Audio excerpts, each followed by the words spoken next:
Hello student, इस video lecture में हम स्टडी करेंगे रीएब्जॉर्प्शन। लास्ट वीडियो लेक्चर में अल्ट्राफिल्ट्रेशन स्टडी हुआ था। Ultrafiltration takes place in the Bowman's capsule. Bowman's capsule and glomerulus are collectively known as Malpighian body. So let us consider this is the proximal convoluted tubule. From the proximal convoluted tubule, a thin limb of Henle is developed or arises. It bends in hairpin-like structure, but this is only two-dimensional diagram for our easy understanding. Then it move forward in upward direction, thin ascending limb of Henle, and then this thin limb become broad. So this is a thick or broad ascending limb of Henle. It moves up to the level of Bowman's capsule and then get bended, and finally it will form the collecting tubule. This collecting tubule is finally get opens into papilla of the renal pyramid, which secrete the urine. So in this particular diagram, blood capillaries, that is glomerulus, are moving in this particular direction. Afferent arteriole, and this is efferent. The diameter of efferent is smaller than diameter of afferent artery. These are the segmentation of capillaries, which are called as glomerulus.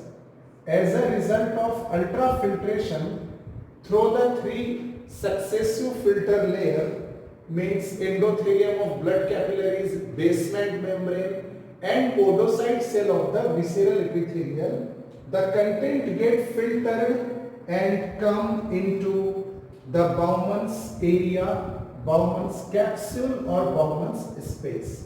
Now when this filtrate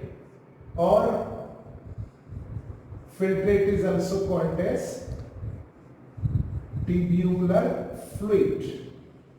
Okay, so when this filtrate or tubular fluid moves down through the proximal convoluted tubule. इसके पहले lecture में हमने detail diagram study किया था, तो यहाँ पे brush border epithelial cells present है। ओके, तो ड्रॉ करने की कोशिश करता हूँ।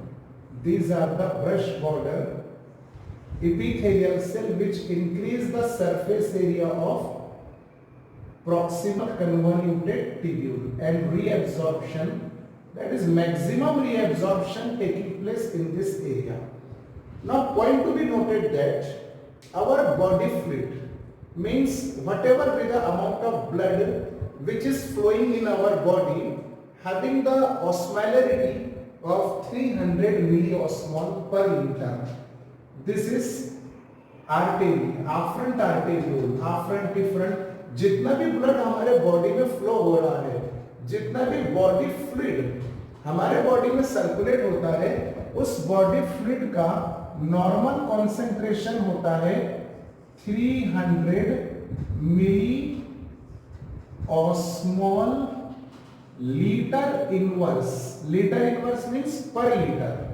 तो एक बार फिर से रिकॉल कर देता हूं मैं कि हमारे बॉडी का फ्लूइड, जिसे आप ब्लड भी कह सकते हैं, तो ब्लड का नॉर्मल कॉन्सेंट्रेशन होता है 300 मिली ऑस्मॉल पर litre.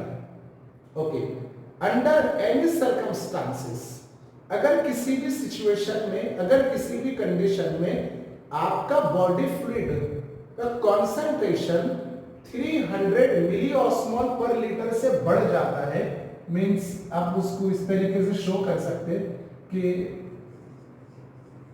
Body fluid is greater than 300 milliosmole पर लीटर। ये 400 मिलीऑस्मोल हो गया, 600 हो गया, 900, जितना भी हो गया, but it is greater than 300 milliosmol per. This condition is exceptional condition, abnormal condition, and I am talking about if your body fluid concentration increases than 300 milliosmol per liter, then your body fluid is supposed to be hypertonic body fluid. Hypertonic, or you can also call it as a hyperosmolar body fluid. Hyper का मतलब होता है normal range से ज्यादा या normal range से ऊपर. तो यहाँ पे आपके बॉडी फ्लूइड का कंसंट्रेशन बढ़ जाने की वजह, नॉर्मल के मुकाबले बढ़ जाने की वजह से नाम दिया गया हाइपरटोनिक. इसी का इनवर्स भी ले लेते हैं. If your body fluid having concentration less than 300 milliosmol per liter, this is your BF, means body fluid. So body fluid is less than 300, then this type of body fluid is called as hypo, means less than normal range. So it is hypotonic body fluid, or it is also called as hypoosmolar body fluid. Okay. तो इस mechanism को study करने से पहले एक थोड़ा सा basic अगर हम समझ लेंगे तो ये टॉपिक हमको एक्सप्लेन करना बहुत आसान रहेगा और आपको समझना बहुत आसान हो जाएगा. तो देखिए यहाँ पर ये एक बीकर मैं कंसीडर करता हूँ. इसको मैं मिटा दूंगा थोड़ी देर के बाद में, इसलिए आप इसको नोट कर लीजिएगा. एग्जाम्पल है सिर्फ. This is beaker number A and this is your beaker number B. Okay. देखिए कॉन्सेंट्रेशन किसे कहते हैं, हाइपो और हाइपर किसे कहते हैं, वो मैं यहाँ पे एक्सप्लेन कर रहा हूँ. बहुत इंपॉर्टेंट टॉपिक है. And this is the basis of ultrafiltration, reabsorption, and this is also the basis of counter current mechanism जो आगे एक्सप्लेन होने वाले हैं. बीकर ए में हमने 5 ग्राम सोल्यूट ऐड किया. ओके. और 100 ml water. In spite of this beaker B में हमने ऐड किया 10 gram solute and 100 ml of water. Comparison कीजिए दोनों में. Beaker A and beaker B having same amount of solvent. यहाँ पे वाटर हो गया सॉल्वेंट, यानी जो लिक्विड स्टेट में रहेगा वो सॉल्वेंट और जो सॉलिड स्टेट में रहेगा वो सोल्यूट. एग्जांपल, आपने वाटर ग्लास के अंदर शुगर के कुछ पार्टिकल्स ऐड किए तो शुगर पार्टिकल सॉलिड है, उसे सोल्यूट कहा जाएगा, और जो वाटर है वो लिक्विड है, उसे सॉल्वेंट कहा जाएगा. तो इस एग्जांपल में दोनों बीकर में सॉल्वेंट का क्वांटिटी सेम है, but there is a variation in the quantity of yes solute. Beaker A having 5 gram solute and beaker B having 10 gram solute. अब मैं एकदम सिंपल सा क्वेश्चन आपको पूछता हूं कि दोनों बीकर में से कौन से बीकर में गाढ़ा सॉल्यूशन बढ़ेगा, थिक सॉल्यूशन, गाढ़ा सॉल्यूशन. यस, हाँ, बीकर ए में गाढ़ा सॉल्यूशन बनेगा या बीकर बी में. Exactly your answer is correct in beaker B. Why? Because beaker B having more solute and beaker A having comparatively less solute. However, the quantity of solvent are same. तो जिस beaker में thick solution बनेगा वो है आपका beaker number B. अब इन दोनों beaker को आप कॉमन पाइपलाइन से कनेक्ट कर दीजिए. फिर से आप एक बार रिवाइज कर दीजिए. बीकर बी में कैसा सॉल्यूशन है, थिक सॉल्यूशन, गाढ़ा सॉल्यूशन. तो इसका थिकनेस सॉल्वेंट की वजह से या सोल्यूट की वजह से, आपने डिसाइड करने के लिए कौन सा पैरामीटर यूज किया. Yes, solute. आपने डिसाइड किया कि सर जिस बीकर में सोल्यूट ज्यादा रहेंगे उसमें थिक सॉल्यूशन बनेगा, गाढ़ा सॉल्यूशन बनेगा. तो जिस बीकर में ज्यादा सोल्यूट रहेंगे उस बीकर के सॉल्यूशन को हाइपरटोनिक सॉल्यूशन कहा जाएगा. कौन सा सॉल्यूशन? हाइपर. कंपैरेटिवली यहां कंपैरिजन हो रहा है कि एक में गाढ़ा है, दूसरे में पतला सॉल्यूशन है, एक में थिक सॉल्यूशन है और एक में थिन सॉल्यूशन है. And this solution in which solute are comparatively less is known as hypotonic solution. One is hyper, another is hypo. अब दोनों बीकर को आपने कॉमन पाइपलाइन से कनेक्ट तो कर दिया। अब आप एनालाइज कीजिए कि कौन से बीकर का सॉल्यूशन कौन से बीकर के सॉल्यूशन में मूव होगा। गैस पतला गाढ़े की तरफ मूव होगा या गाढ़ा पतले की तरफ मूव होगा? अरे भाई आपके पास में दो जार है, एक जार में आपने रख दिया हनी मतलब शहद और एक जार में है वाटर, दोनों को कनेक्ट कर दिया तो शहद वाटर की तरफ मूव होगा या वाटर शहद की तरफ मूव होगा? यस, मतलब पतला गाढ़े की तरफ, यानी hypotonic is moving towards the hypertonic. ये कंसेप्ट अगर आपको ध्यान में आ गया तो ये मैकेनिज्म बहुत ज्यादा सिंपल हो जाएगा आपके लिए। तो I am revising, hypotonic is moving towards the hypertonic solution. इस एग्जांपल को मद्देनजर रखते हुए अब हम आगे बढ़ते हैं। ओके, तो यहाँ पे जो कॉन्सेंट्रेशन है कि भाई कौन हाइपर है कौन हाइपो है, तो it is called as concentration of solution and concentration of solution is decided by solute। concentration का वैल्यू अगर ज्यादा है मतलब सोल्यूट का क्वांटिटी उस सॉल्यूशन में ज्यादा है और कंसंट्रेशन कम है तो सोल्यूट का क्वांटिटी कम। एग्जांपल मिसाल के तौर पे मैं यहाँ पे लिख देता हूँ 300 मिलीऑस्मोल पर लीटर, 100 मिलीऑस्मोल पर लीटर, 50 मिलीऑस्मोल पर litre. So here values of the concentration decreasing means amount of solute decreases and solvent remains same। यानी यहां पर ऐसा हो गया कि 100 ml वाटर है, इधर भी 100 ml वाटर है और 50 में भी 100 ml वाटर है। ठीक है, इसको रब कर देता हूं।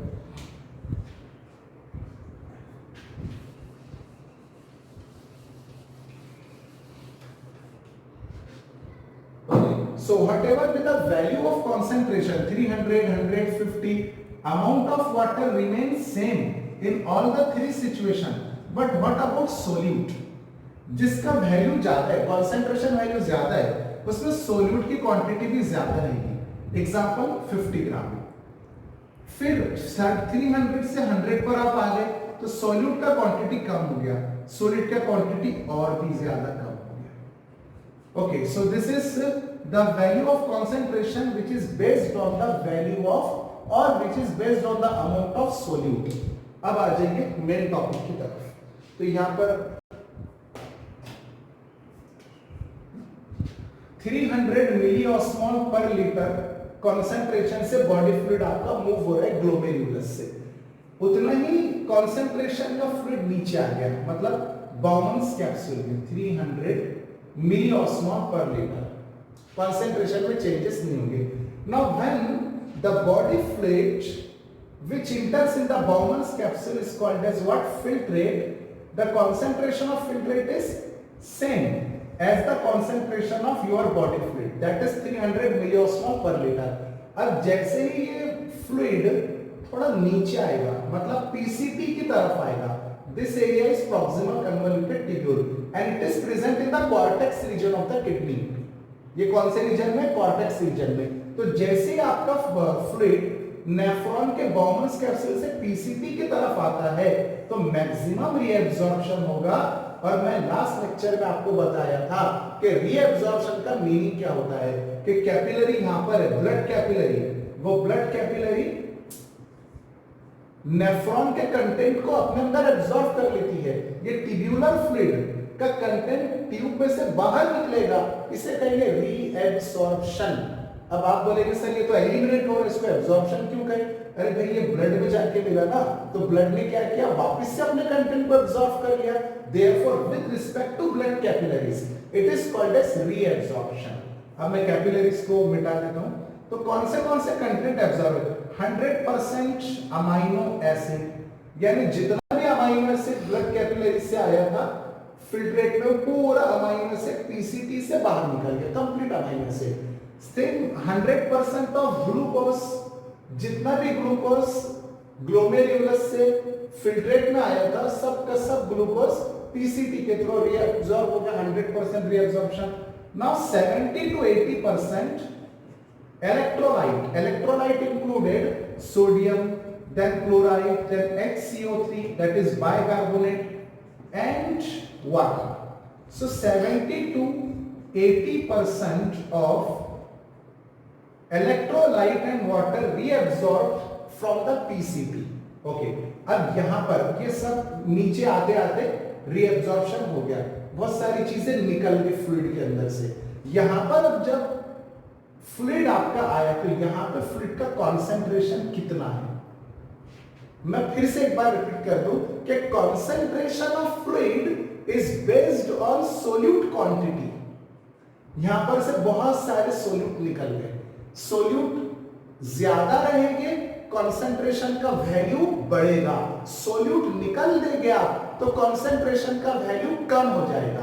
तो आप बताएं कि 300 कॉन्सेंट्रेशन से जब फ्लूइड नीचे आया, नीचे आते आते सोल्यूट निकाल लिए गए तो कॉन्सेंट्रेशन विल इंक्रीजेस और डिक्रीजेस।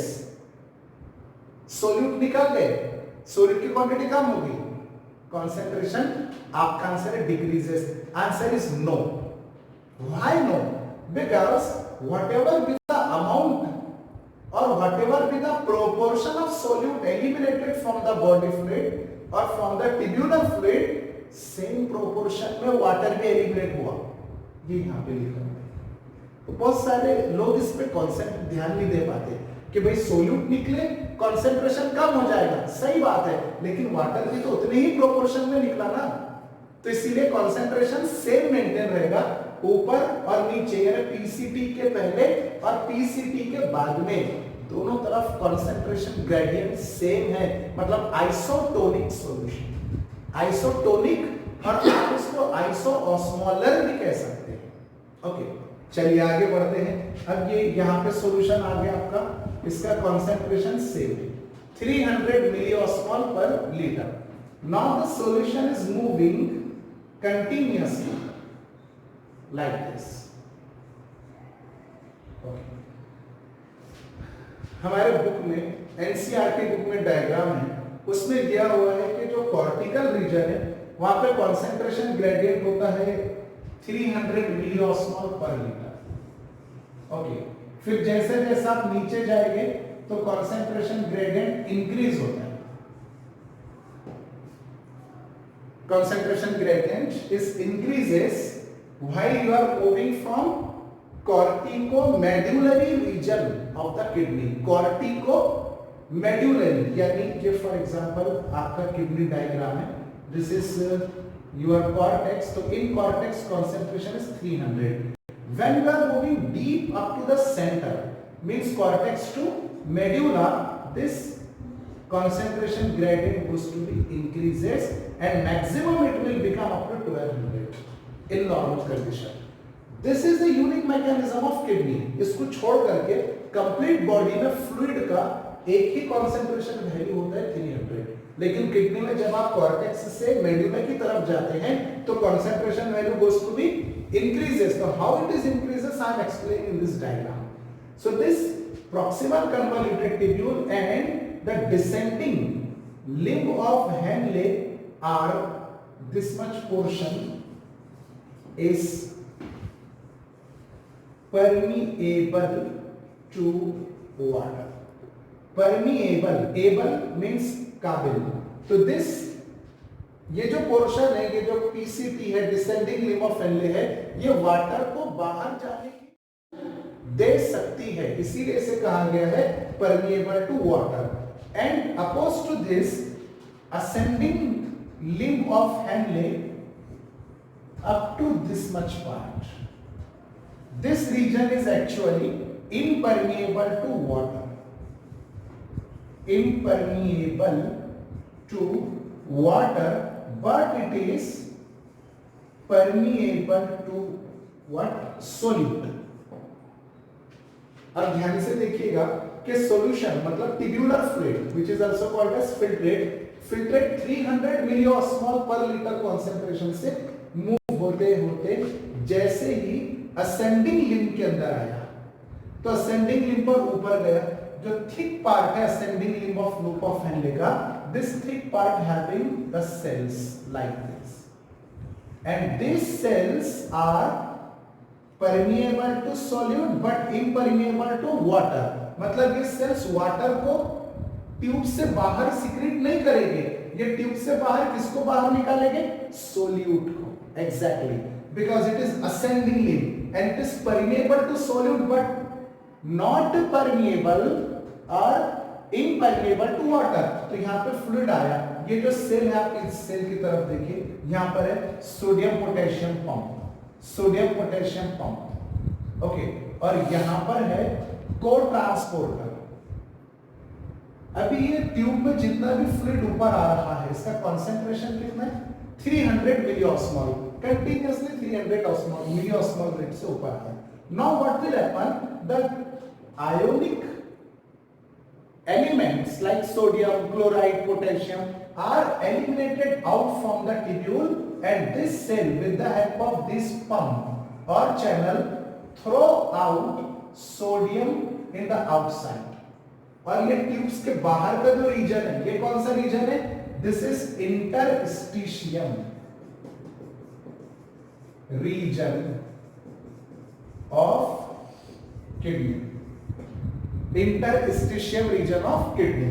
तो पीसीटी के सेल ने क्या किया? सोडियम को थ्रो आउट कर दिया इंटरस्टिशियम एरिया में। अब इंटरस्टिशियम एरिया का भी कंसंट्रेशन पहले था 300, ट्यूब के अंदर जितना ट्यूब के बाहर उतना, लेकिन अब क्या हुआ कि इंटरस्टिशियम में सोडियम आयन की क्वांटिटी आ गई, सोडियम आयन बढ़ गए, मतलब सोल्यूट इंक्रीज हो गया, और सोल्यूट इंक्रीज होने की वजह से क्या होता है? कंसंट्रेशन का वैल्यू बढ़ जाता है। अब इस इंटरस्टिशियम रीजन में, this region is in outer medulla, ये आउटर मेड्यूला के अंदर हुआ। सबसे बाहर है cortex, outer medulla, inner medulla. हम बात कर रहे हैं बीच का जो रीजन है, मतलब आउटर मेड्यूला का। इस आउटर मेड्यूला में बहुत सारे सोडियम इंटरस्टिशियम में जमा हो गए। कंसंट्रेशन इंक्रीज होगा या डिक्रीज होगा? Sodium are the solute and due to increase in solute concentration is increases। अब इस इंटरस्टिशियम का concentration हो गया 600 मिली ऑस्मोल पर लीटर, समझ रहे हैं? और ट्यूब के अंदर क्या हुआ? concentration कितना था भाई? 300। सोल्यूट निकाल दिए गए लेकिन सॉल्वेंट नहीं निकला। ये इस एग्जांपल में फिट होता है। सोल्यूट पहले था 50 ग्राम, सोल्यूट अब हो गया 20 ग्राम, लेकिन सॉल्वेंट पहले भी 100 अब भी 100। तो कंसंट्रेशन चेंज हुआ सोल्यूट की वजह से। सॉल्वेंट तो पहले भी उतना ही था, अब भी उतना ही है। यहां पर सेम कंडीशन हो गई, पहले कंसंट्रेशन था 300, अब उस 300 में से क्या एलिमिनेट हो गया भाई? सोल्यूट एलिमिनेट हुए, लेकिन सॉल्वेंट तो जैसा का वैसा ही है। तो कंसंट्रेशन विल यस डिक्रीजेस। तो in this thick part of ascending limb of Henle, this concentration get fall up to 200। फिर से यहाँ पे सोल्यूट अगर लूज हुए तो ये हो जाएगा 100, concentration डिक्रीज होगा। But water is not losing because this ascending limb is impermeable to water, permeable to solid। Now what will happen in the next step? अब ये फ्लूइड तो पूरा चला गया, अब नेक्स्ट फ्लूइड आएगा। नेक्स्ट फ्लूइड कितने मोलार कंसंट्रेशन? Same 300 milliosmole, 300। अब यहाँ पे जब 300 मिलीऑस्मोल आएगा पीसीटी के जस्ट नीचे, तो वो अपने बाहर के सॉल्यूशन को देखेगा कि बाहर का यानी इंटरस्टिशियम सॉल्यूशन कितना है। तो इंटरस्टिशियम सॉल्यूशन है 600, ट्यूब के अंदर का सॉल्यूशन है 300, बाहर 600, ट्यूब के अंदर 300। ये इक्विलिब्रियम कंडीशन नहीं है। इक्विलिब्रियम कंडीशन नहीं होने की वजह से क्या होता है? फ्लो होता है। Flow of solution taking place from hypotonic to hypertonic. जिसका वैल्यू ज्यादा वो हाइपरटोनिक, जिसका वैल्यू कम वो हाइपोटोनिक। तो ट्यूब के अंदर हाइपो है या ट्यूब के बाहर? यस, ट्यूब के अंदर हाइपो है because it is 300 and it is 600। So hypotonic lose water to the hypertonic and this limb is permeable to water, therefore it will lose the water molecule। अब देखिए solvent eliminate हो रहा है, solvent eliminate हुआ लेकिन solute तो जैसे के वैसे ही है ना। अब सॉल्यूशन थिक हो जाएगा, गाढ़ा हो जाएगा, और इस गाढ़े सॉल्यूशन का, थिक सॉल्यूशन का कंसंट्रेशन वैल्यू गेट इंक्रीजेस। कितना इंक्रीज होगा? ये बाहर के वैल्यू से इक्विलिब्रियम होने के लिए वाटर को इसने एलिमिनेट किया। तो कब तक इंक्रीज होगा? जब तक इंटरस्टिशियम फ्लूइड से ट्यूब्यूलर फ्लूइड का कंसंट्रेशन इक्विलिब्रियम पे ना जाए, मतलब 600 मिलीऑस्मोल। तो यहां तक आया था 300, अब यहां पर हो गया 600, 600 का पूरा चले गया यहां तक, अब यहां पर आ गया 600। This is old value, this is new. Okay, अब ये 600 आ गया, मतलब मोर सोल्यूट आ गया, तो ये और ज्यादा सोल्यूट को बाहर निकाल देगा, डाइल्यूट करके सॉल्यूशन को ऊपर भेजेगा। सोल्यूट निकल गया, वाटर बच गया, वाटर ऊपर चला गया, समझ लेना।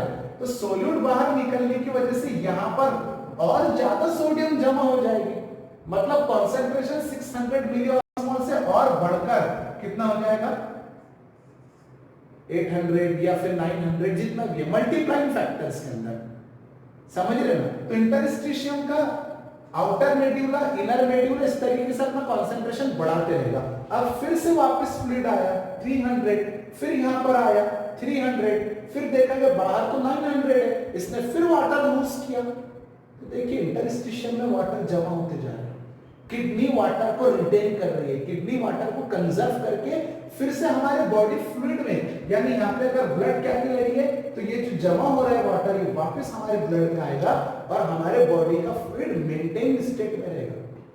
तो in this way kidney maintain the body fluid, समझ रहे हो। Okay, now what will happen, this inner solution with in the tube again become 900 for equilibrium condition. फिर 900 के ऊपर गया, फिर सोल्यूट बाहर आ गए, आगे और कॉन्सेंट्रेट हो गया 1200। तो likewise when you are moving from cortex to inner medulla, concentration gets increases in the interstitium as well as inside the tubular fluid. So there are flowing in two direction। देखिए descending limb में flowing आ रहा नीचे और ascending limb में flowing जा रहा ऊपर। So there is a flowing of two liquid in opposite direction, descending flowing in downward direction, ascending liquid flowing in the upward direction। It is called as counter current flowing और counter current mechanism। इस counter current mechanism की वजह से क्या होता है कि interstitium के अंदर concentration multiply, and this is the maximum। इससे ज्यादा नहीं हो सकता। आप बोलेंगे कि सर अब 1500 हो जाएगा, फिर 1800, जी नहीं, 1200 मिलीऑस्मोल पर litre is a maximum interstitium fluid concentration maintained by the kidney, not more than this value। Okay, so this is what counter current in the nephron। एक काउंटर करंट होता है ब्लड कैपिलरीज में, मतलब वासा रेक्टा में। तो वासा रेक्टा का current, counter current हम अगले लेक्चर में स्टडी करेंगे, बट अगले लेक्चर से पहले मैं आपको बहुत इंपॉर्टेंट बात बता दूं कि वीडियो लेक्चर्स ये एक मामूली सा, या आप इसको एक ट्रेलर टाइप समझ सकते हैं, इससे भी डिटेल मैकेनिज्म और clearing of concept, crystal clear concept उस वक्त हम लेंगे जब रेगुलर हमारी बैचेस रहेगी, जब लाइव क्लासरूम रहेगा, 1-to-1 इंटरेक्शन रहेगा, जब आप सब लोग बैच में बैठे हुए रहेंगे, तो उस वक्त क्वेश्चन आंसर होता है, इंटरेक्शन होता है, तो ये कंसेप्ट और अच्छे से क्लियर होगा। तो ये मैं वीडियो लेक्चर के थ्रू कोशिश कर रहा हूँ कि थोड़ा बहुत आपका क्लियर करवा के दूं। तो इस तरीके से this is counter current mechanism of the nephron और counter current mechanism in vasa रेक्टा।